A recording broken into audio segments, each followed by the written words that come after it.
जी को कोटि कोटि प्रणाम। जी। स्वामी जी, मेरा नाम विकास ओम आर्य है।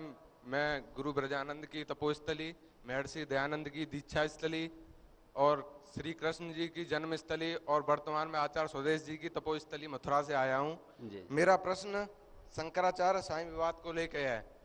महर्षि स्वामी दयानंद सरस्वती जी ने जहाँ चित्र पूजा को छोड़ के चरित्र पूजा की थी, वहां पे मुझे लग रहा है कि चाहे मंदिर हो, अधिकतर माध्यम में वहां पे कहीं ना कहीं चित्र पूजा ही हो रही है।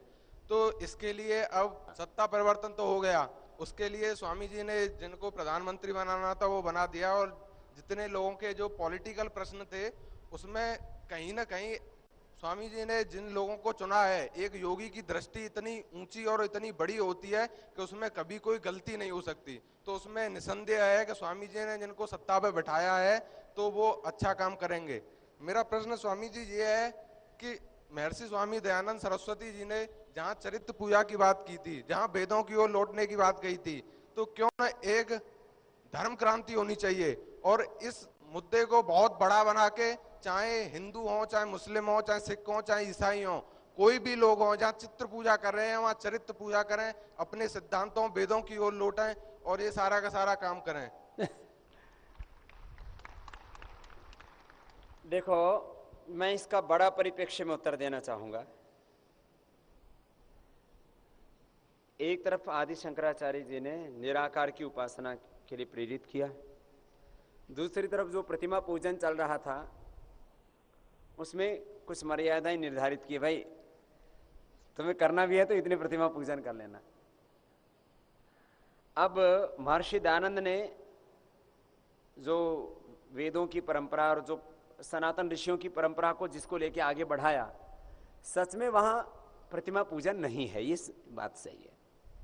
जो हम यदि वैदिक काल की बात करें तो अब इसमें क्या हुआ, अब दो समूह बन गए, एक साकार के उपासक है, एक निराकार के। इनको यदि हम बहुत स्थूल भाषा में कहें तो एक सनातनी, एक आर्य समाजी।